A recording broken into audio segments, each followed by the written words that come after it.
अलैकुम वरहमतुल्लाहि वबरकातुहू।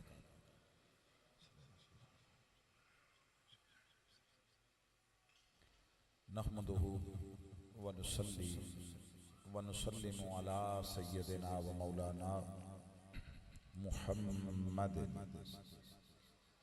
रसूलिहिन नबिय्यिल अमीनिल करीमिर रऊफिर रहीम। अम्मा बाद फ़अऊज़ु बिल्लाहि मिनश शैतानिर रजीम। बिस्मिल्लाहिर रहमानिर रहीम। लक़द ख़लक़नल इंसान फ़ी अहसनि तक़वीम सुम्मा रददनाहु अस्फ़ल साफ़िलीन इल्लल्लज़ीना आमनू व अमिलुस्सालिहात फ़लहुम अज्रुन ग़ैरु ममनून। सदक़ल्लाहुल अज़ीम। इंतहाई वाजिबुल एहतराम, लायक़ सद ताज़ीम व इकराम साहिबान फ़ज़्ल व हिकमत हज़रात उलमाए कराम, सनाख़ानान गिरामी क़द्र, बानियान मजलिस, मेहमानान ज़ी वक़ार और जुमला मुअज़्ज़ज़ व मुकर्रम हाज़रीन व शुरकाए मजलिस, अल्लाह जल्ल मजदहू की तौफ़ीक़ व इनायत से हम सब मोहतरम हाजी तारिक इकबाल मरहूम उनके ईसाले सवाब के लिए मुनक्किदा मीलाद के उन्वान से मुनक्किदा इस ईसाले सवाब की मजलिस में हाजिर और जमा है। और अव्वलन अल्लाह की बारगाह में दुआ गो और इल्तिजा गुजार हैं कि वो उनसे ज़िंदगी में होने वाली सहवन अमदन हर ख़ता, लग़्ज़िश और कोताही से दरगुज़र फरमाए और उनकी लहद और कब्र को वुसअत व कुशादगी अता फरमाए और बाग़ जन्नत का हसीन नमूना बना दे और अहले खाना और लवाहिकीन और पसमानदगान उनको सब्र जमील और अजर अज़ीम अता फरमाए। चूँकि हमारे पास वक्त भी मुख्तसर है और नशिस्त का दौरानिया भी शायद इख्तिताम के करीब है, तो बिला तमहीद चंद ज़रूरी कलिमात और ये असलन सारा एहतमाम मरहूम के ईसाले सवाब के लिए है। तो दो चीज़ें बुनियादी तौर पर अर्ज़ करना चाहता हूँ जो कलिमात तिलावत किए गए उन्वान गुफ्तगू के तौर पर उनकी मुनासबत से।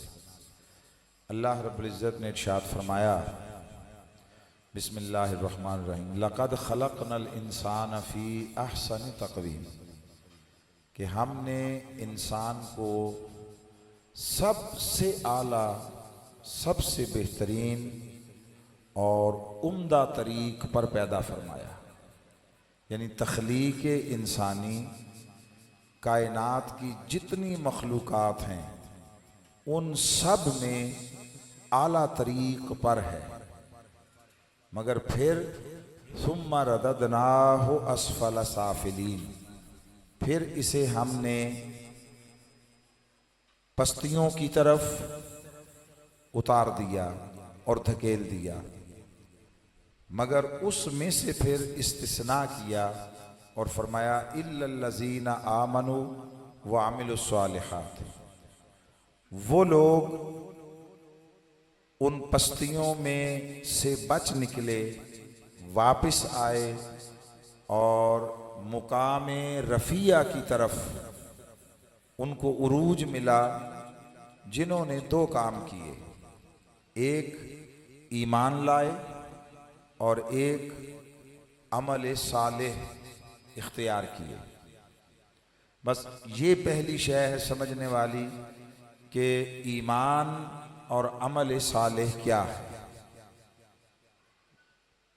ईमान एक शय का नाम है, सिर्फ एक शय का, और वो ये कि आका अलैहिस्सलाम के साथ ऐसी निस्बत मोहब्बत, निस्बत अदब, निस्बत इताअत और निस्बत फनाइयत मिल जाए कि हुजूर की ज़ात पर वो एतमाद हो जाए कि आका जो फरमा दें, अक्ल की समझ में आए या ना आए, मगर उसे मान लिया जाए। बुनियादी तौर पर ईमान ये है, हुजूर की ज़ात पर ऐसा एतमाद हो जाना जो मोहब्बत के खमीर से जन्म ले। बुनियाद उसकी मोहब्बत होगी, फिर जब मोहब्बत है तो जहाँ मोहब्बत होगी वहाँ सबसे पहला दाइया जो नसीब होगा वो अदब व ताज़ीम होगा। जो इकबाल ने कहा कि अदब पहला करीना है मोहब्बत के करीनों में। अदब मोहब्बत सबसे पहले जो शय अता करती है, जिस राह पर चलाती है, वो अदब है। अदब के बगैर मोहब्बत का वजूद ही मुमकिन नहीं है। और इस सारी चीज़ को, मजमून को अल्लाह रब्बुल इज़्ज़त ने कुरान मजीद में सूरह आराफ में बयान फरमाया, ये कहकर कि फल्लज़ीना आमनू बिही वअज़्ज़रूहु व नसरूहु वत्तबअन नूरल्लज़ी उनज़िला माअहू, कि वही लोग कामयाब हैं जो ये चार सिफात इख्तियार कर लेते हैं, जिनको ये चार उमूर नसीब हो जाते हैं। वो चार उमूर क्या हैं? सबसे पहला कि जो इस नबी मुकर्रम सल्लल्लाहु अलैहि वसल्लम पर ईमान ले आए। और ईमान लाने का माना ये है कि हुजूर के साथ टूट कर ऐसी शदीद मोहब्बत की जाए कि बाकी सारी कायनात की जितनी मोहब्बतें हैं वो मोहब्बत मुस्तफ़ा की दहलीज पर सरनगू हो जाए। मोहब्बत मुस्तफ़ा का परचम वो सल्तनत कल्ब व बातिन पर इस तरह लहराए कि उसकी हुकूमत कायम हो जाए, उसकी रियासत कायम हो जाए, और बाकी सारी मोहब्बतें मोहब्बत मुस्तफ़ा के हुक्म के ताबे हो जाए। बाकी मोहब्बतों का इनकार नहीं करवाया जा रहा, बाकी मोहब्बतों को काटा नहीं जा रहा, छुड़ाया नहीं जा रहा। ये बात ज़हन में रखें, सारी मोहब्बतें दुरुस्त हैं, हक हैं, जायज़ हैं, बशर्ते के वो दहलीज़ मोहब्बत मुस्तफ़ा पर झुक कर रहें। खा वो मोहब्बत वालिदैन की है, खा वो मोहब्बत औलाद की है, ज़ौजैन की मोहब्बत है, दोस्तों की मोहब्बत है, वतन की मोहब्बत है, और दुनिया की जितने मोहब्बतें हैं वो सारी की सारी दुरुस्त भी हैं, हक हैं। उनको तस्लीम किया जाएगा और उनको कबूल किया जाएगा, बशर्ते कि वो सारी मोहब्बतें हुजूर की मोहब्बत के सामने झुक कर रहें। इसका इजहार आका अलैहिस्सलाम ने खुद फरमा दिया। बुखारी और मुस्लिम की दो रिवायतों को मिलाकर मजमून आप तक पहुँचा रहा हूँ कि आका अलैहिस्सलाम ने इरशाद फरमाया कि उस वक्त तक कोई बंदा मोमिन नहीं हो सकता जब तक कि वो अपने वालिदैन, अपनी औलाद, सारी इंसानियत, हत्ता के अपनी जान से बढ़कर मेरे साथ मोहब्बत न करने लग जाए। अब ये वो बात थी जो हज़रत सैयदना फारूक आज़म रज़ी अल्लाह ताला अन्हु ने एक मौका पर चलते चलते आका अलैहिस्सलाम की बारगाह में अर्ज़ की कि या रसूलल्लाह सल्लल्लाहु अलैहि वसल्लम, आप मुझे दुनिया जहान हर शय से ज़्यादा अजीज़ और महबूब हैं सिवाय अपनी जान के। सच्चे लोग थे, सुच्चे और खरे लोग थे, जो अंदर होता था वही ज़बान पर होता था। तो जब उन्होंने कहा कि अपनी जान के सिवा हर किसी से ज़्यादा आप मुझे महबूब हैं, तो आका अलैहिस्सलाम ने फरमाया, नहीं उमर, जब तक मैं तुम्हें अपनी जान से भी ज़्यादा अजीज़ और महबूब ना हो जाऊं, यानी उस वक्त तक ईमान कामिल नहीं होता, ईमान मुकम्मल नसीब नहीं होता। बस एक लम्हे की बात थी। अगले लम्हे हज़रत उमर ने अल्लाह आका की बारगाह में अर्ज़ किया, या रसूलल्लाह, अब आप मुझे अपनी जान से भी ज़्यादा महबूब हैं। फरमाया, अब तुम्हारा ईमान मुकम्मल हो गया। तो गोया ईमान सारे का सारा जो नफ्स ईमान है वो फ़कत मोहब्बत मुस्तफ़ा का नाम है। हुजूर की मोहब्बत है तो ईमान है, ये मोहब्बत पुख्ता है तो ईमान मजबूत है, ये मोहब्बत कामिल है तो ईमान मुकम्मल है। हुजूर की मोहब्बत में नक्स है तो ईमान नाकिस है। हुजूर की मोहब्बत है तो ईमान है, और मोहब्बत मुस्तफ़ा नहीं है तो ईमान का वजूद नहीं।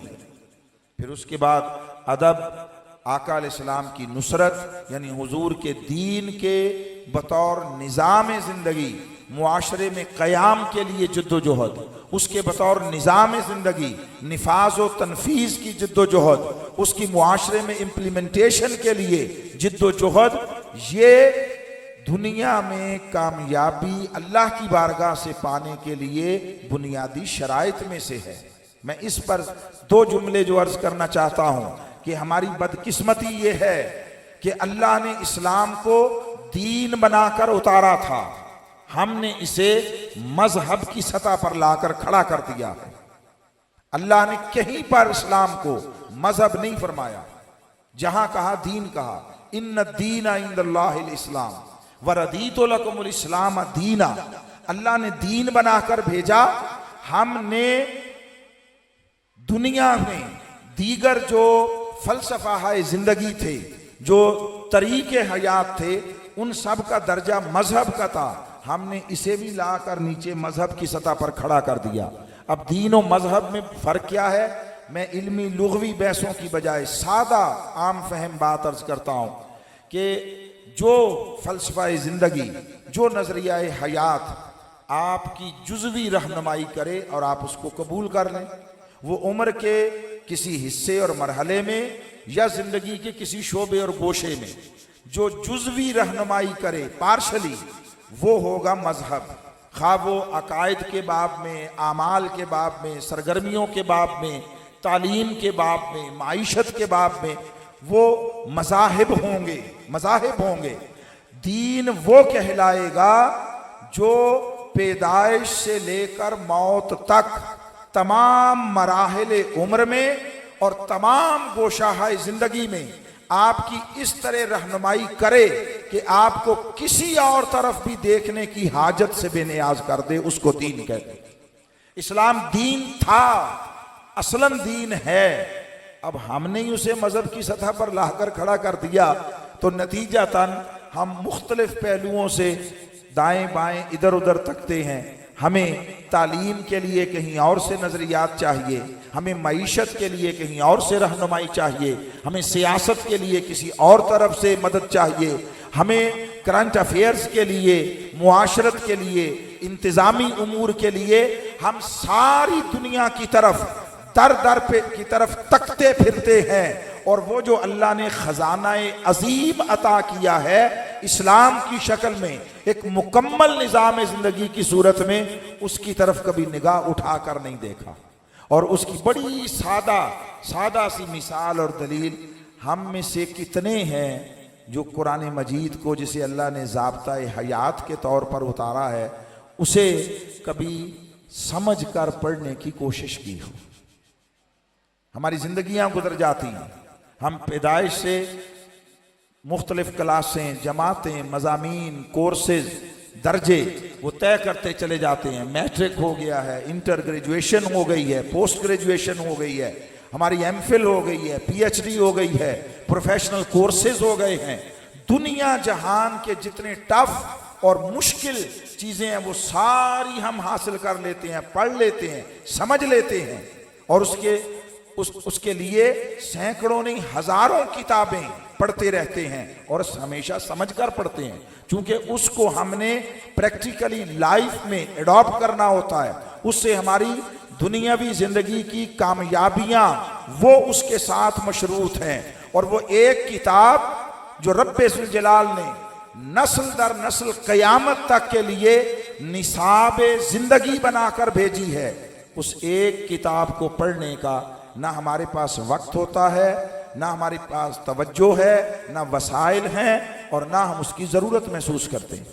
हम कई दफ़ा देखते हैं कि घरों में सबसे ज़्यादा डस्ट और गर्द जिस चीज़ पर होती है वो कुरान होता है।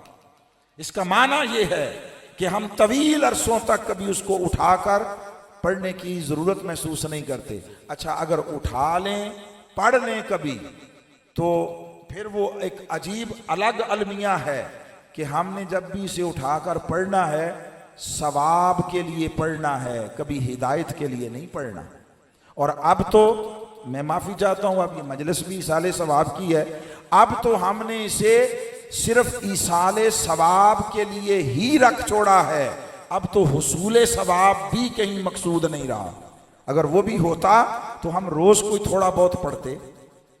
मैं जब नया नया इस मैदान में आया था, आज से कोई 37-38 साल पहले, क्योंकि उससे पहले कॉलेज में मेरे मज़ामीन स्टैट मैथ इकोनॉमिक्स रहे थे और वो सारा डाटा बेस्ड सब्जेक्ट्स होते हैं, तो मैं सर्वे किया करता था, पूछा करता था। हजार लोगों से एक ही सवाल पूछा और उसमें कोई नॉन मैट्रिक शामिल नहीं किया कि कोई कहे कि ये तो अनपढ़ था ना। मैट्रिक से कम तालीम याफ्ता कोई शख्स शामिल नहीं किया।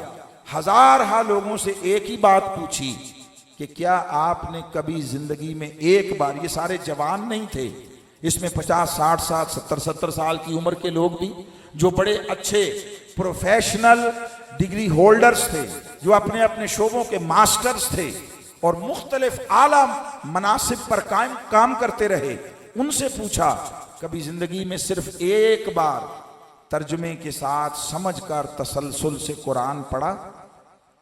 हजारों लोगों में से एक फर्द का जवाब हाँ में नहीं था।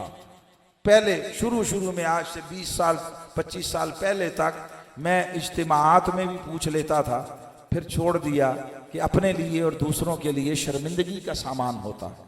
ये है हमारी दीन के साथ मोहब्बत, और जिस दीन के नाम पर और हुर्मत दीन और नामूस रिसालत पर कट मरने की बातें करते हैं, उस दीन को कभी 4 मिनट लगाकर रोजाना की बुनियादों पर समझने की कभी जरूरत महसूस नहीं की। आज अभी खबर आ जाए, कोई आकर बताए उधर कुरान की बेहुरमती हो गई, तो 500-700 बंदे निकलकर मरने मारने पर तुल जाएंगे। और उन सारे बंदों को खड़ा करके पूछो कभी कुरान को जिंदगी में सालाना एक बार समझकर पढ़ा है? तो सबके मुंह लटक जाएंगे। एक जज्बातियत है जो दीन के नाम पर मुसल्लत की जा रही है। अल्लाह ने जज्बातियत की राह पर नहीं डाला। जज्बात अच्छी शय है, जज्बातियत अच्छी शय नहीं है। वो चाहता तो एक बार इकट्ठा यक बारगी कुरान उतार के दे देता। ये है तुम्हारा निजाम जिंदगी। अल्लाह ने ये जो ग्रेजुअली उतारा है, तदरीजन उतारा है, इसलिए ताकि इधर उतरता जाए, उधर जिस्म जा में दाखिल होकर सीरत और किरदार में ढलता जाए। मकसूद ये था। वो सारे का सारा कहीं किस्सा पारीना दास्तान माजी होकर रह गया है।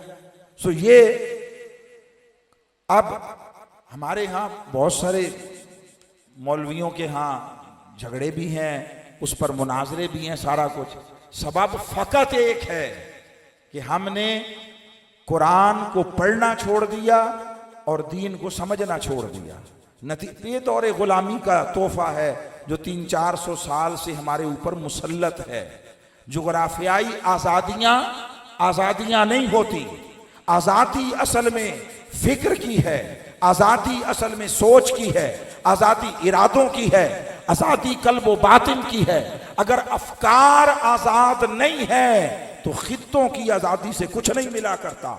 आज़ाद और गुलाम रकबे और इलाके नहीं हुआ करते, आज़ाद और गुलाम इंसान हुआ करते हैं। अगर इंसान आज़ादी की सोच नहीं रखता तो वो चाहे जिस खित्ते में भी रहे गुलाम ही होता है, गुलाम। उस मुसलसल 4 सदियों की इस गुलामी ने हमारे अंदर, चूंकि कुरान से ताल्लुक न रहा, कुरान यकीन देता था, कुरान पुख्तगी देता था, कुरान एतमाद देता था, कुरान जुर्रत अता करता था, वो सारा कुछ तो रहा ना। नतीजा तन अकीदा रहा, यकीन न रहा, इत्मीनान न रहा, एतमाद न रहा। और इस दौरे गुलामी के तसलसल ने हमें बेयकीनी की दलदल में धकेल दिया, बेयकीनी। और अर्ज करूं, और मैंने क्या अर्ज करना, इकबाल ये बात समझा के गए, उन्होंने कहा, सुन ए तहजीब हाजिर के गिरफ्तार, गुलामी से बदतर है बेयकीनी। हम बेयकीनी का शिकार हैं। जी उठने की और दोबारा क़यादत और सियादत अक़वाम आलम का कोई ख्वाब सोते में भी देखना हम मुनासिब नहीं समझते। वो ख्वाब नहीं आते। उसकी ताबीर के लिए जिद्दोजहद तो कुजा कि उम्मत मुसलमान फिर उठे और इंसानियत की क़यादत करे। वो क़यादत हुक्मरानी की शक्ल में नहीं होती, वो पास कुछ देने को हो तो क़यादत होती है। हमारे बुजुर्ग कहा करते थे, बेटे बंदा मांगने से और दूसरों के पल्ले से खाने से चौधरी नहीं बनता, पल्ले से खिलाने से चौधरी बनता है। मुआशरे में इज्जत देने से होती है, लेने से नहीं। झोली फैलाकर और कशकोले गदागरी उठाकर पूरी दुनिया में इंसान फिरता रहे और फिर कहे कि मुझे इज्जत और सरदारी मिल जाए, तो ऐसा नहीं होता। उसके लिए पुख्तगी अफकार चाहिए, पुख्तगी किरदार चाहिए। पास पल्ले कुछ हो, बांटने से इज्जत मिलती है, मांगने से इज्जत नहीं मिलती। तो वो हम तो इस दौरे गुलामी में नस्ल दर नस्ल गुजार कर अब बेयकीनी की कैफियतों को पहुंचे हुए हैं। जिस उम्मत को तस्खीरे कायनात के ख्वाब नहीं दिखाए थे, अल्लाह ने रास्ते दिखाए थे, वो उम्मत साइंसी तख्लीकात, इजादात और दरियाफ्तों पर जायज़ है या नाजायज़ है, इन बहसों में आज तीसरी नस्ल गुजार रही है। कोई चांद पर जा सकता है या नहीं जा सकता, इससे निकाह टूटने लगे।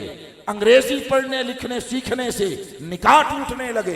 अंग्रेजों की बनाई हुई इजादात को इस्तेमाल करने से सारे का सारा जोर ही मजहबी दुनिया का निकाह तोड़ने पर हो गया। उन्होंने कहा तोड़ेंगे तो फिर जोड़ेंगे, जोड़ेंगे तो धंधा चलेगा। ये एक मुआशरती ट्रेंड बन गया। सो पहली शय जो अर्ज करना चाहता हूं, ईमान की पुख्त। और याद रखिए, एक होता है अकीदा, एक होता है एतमाद और एक होता है इत्मीनान। ये अलग अलग कैफियतें हैं। मुमकिन है कहीं अकीदा दुरुस्त हो मगर उस अकीदे पर एतमाद ना हो, और मुमकिन है कहीं एतमाद भी हो ईमान ना हो।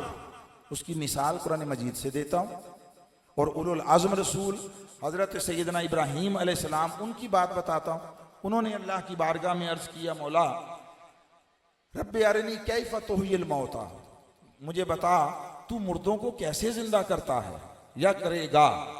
जब ये बात कही, अल्लाह ने जवाबन इस्तिफसार करते हुए सवाल पूछा, अवलम तो उमिन, इब्राहीम तेरा इस पर ईमान नहीं है? जो ये पूछ रहा है कि मुझे दिखा कैसे जिंदा करेगा, तो ईमान नहीं है।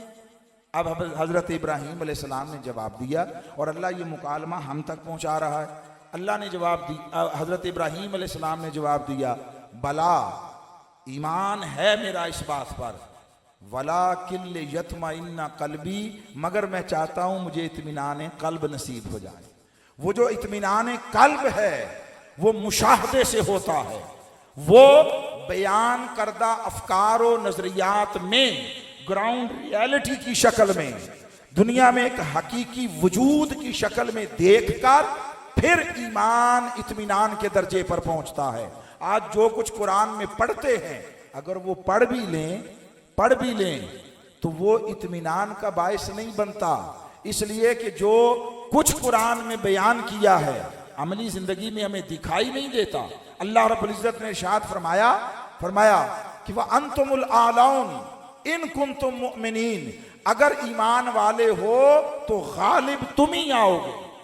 कतब अल्लाहु ला अग़लिबन्ना अना व रुसली, अल्लाह फरमाता है मैंने लिख दिया है कि मैं और मेरे रसूल ही गालिब आएंगे।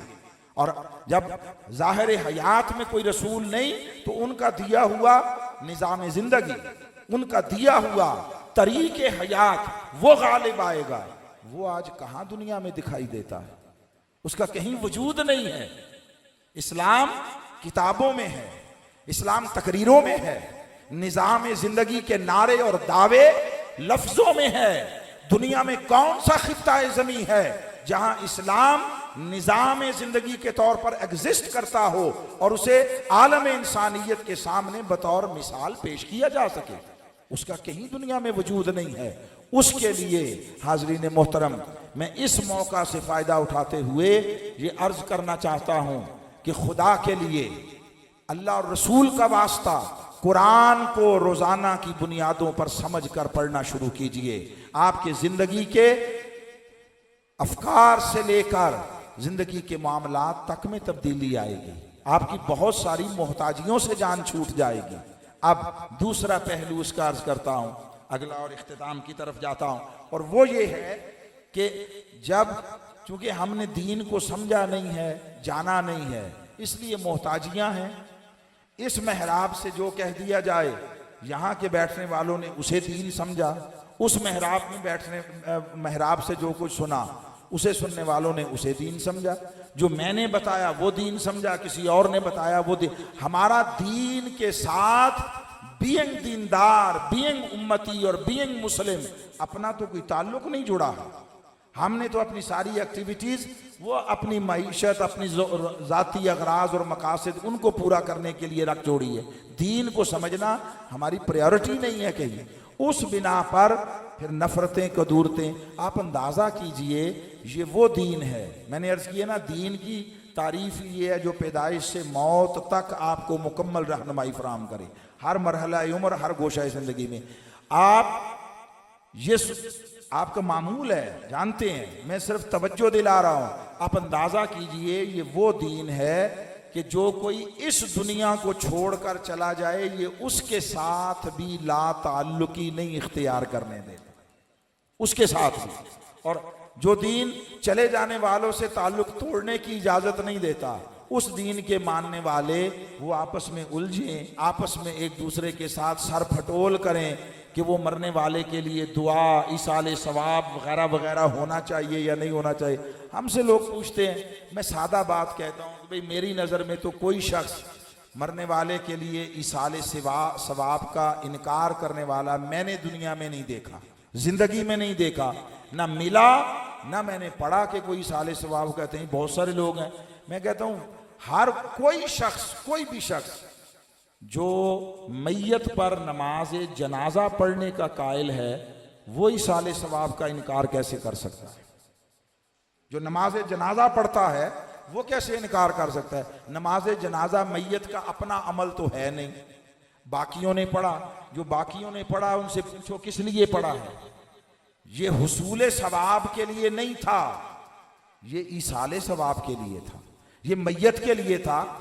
आप लफ्ज़ों में भी कह लेते हैं गो कि उसकी ज़रूरत नहीं है दीनी तौर पर, इरादे में हो, मगर आप कह लेते हैं दुआ वास्ते इस हाज़िर मैयत के। ये जो आप कहते हैं, तो क्यों कहते हैं? अगर आपकी इस दुआ या आपकी इस नमाज जनाजा का कोई फ़ायदा उसे नहीं पहुँचना, तो ये जो नमाज जनाजा की शक्ल में शरीयत ने हमें एक अमल का पाबंद किया, फ़र्ज़ की सतह पर खा किफ़ाया है, ये किस लिए किया है? और आप नमाज जनाजा बतौर नफल नहीं पढ़ सकते। आप अपने तौर पर कि चलो रात बैठे हैं, शब बारात है, शब कदर है, और नफल पढ़ रहे हैं, तहज्जुद पढ़ रहे हैं, तो चलो एक नमाज जनाजा भी पढ़ लें। नमाज जनाजा के लिए मैयत का होना ज़रूरी है, तो मैयत का होना ज़रूरी बता रहा है, ये अपने लिए नहीं पढ़ रहे, उसके लिए पढ़ रहे हैं। और अल्लाह ने आपको जोड़ा, और आपने हदीस मुबारका भी सुनी शेख साहब से, अल्लामा साहब से, और दीगर बहुत सारी चीज़ें भी सुनते हैं। मैं उसके उस फ़लसफ़े की तरफ नहीं जाता, सादा बात अर्ज़ करता हूँ कि दीन तो फौत शुदगान से ला ताल्लुकी इख्तियार करने की इजाज़त नहीं देता, ताल्लुक़ तोड़ने की इजाज़त नहीं देता। इस दुनिया में मौजूद लोगों और मुसलमानों के साथ ताल्लुक़ कैसे तोड़े जा सकते, एक दूसरे के साथ कता ताल्लुकी कैसे की जा सकती है, जो हमारा ज़िंदगी का वतीरा है। सो दीन क्या है? अगर कोई हमसे पूछे तो दीन दो चीज़ों का नाम है। बस आखिरी बात कर रहा हूँ, दीन सरासर इल्म का नाम है और दीन सरासर मोहब्बत का नाम है। जहाँ इल्म और मोहब्बत हो वहाँ दीन है, और जहाँ मोहब्बत ना हो, लोगों के लिए वुसात ना हो, लोगों के लिए कबूलियत ना हो, वहाँ चाहे हुलिया कोई भी हो, चाहे आमाल कैसे भी हों, जहाँ लोगों के लिए मोहब्बत नहीं है, लोगों के लिए शफकत व कबूलियत नहीं है, समझ ले वहाँ दीन नहीं है। दीन जोड़ने का नाम है, तोड़ने का नाम नहीं है। दीन मिलाने का नाम है, काटने का नाम नहीं है। सो अल्लाह रब्बुल इज़्ज़त की बारगाह में अर्ज़ गुज़ार हैं कि रब्बे ज़ुल जलाल मरहूम तारिक इकबाल साहब उनकी कामिल बख्शिश व मग़फ़िरत फरमा दे और उनकी कब्र को बाग़ जन्नत का हसीन नमूना बना दे। उनके मुआशरती उम्दा नफीस किरदार पर जितनी शहादतें मैंने देखी जनाजे के दिन भी और वैसे भी लोगों के इजहार ख्याल में वो चीज़ें बता रही हैं कि उन पर अल्लाह का कितना फ़ज़ल था। अल्लाह का फ़ज़ल माल व दौलत की शक्ल में नहीं होता, हो भी सकता है नहीं भी, यानी ये कोई पैमाना नहीं है, इक़्तिदार व सल्तनत की शक्ल में नहीं होता।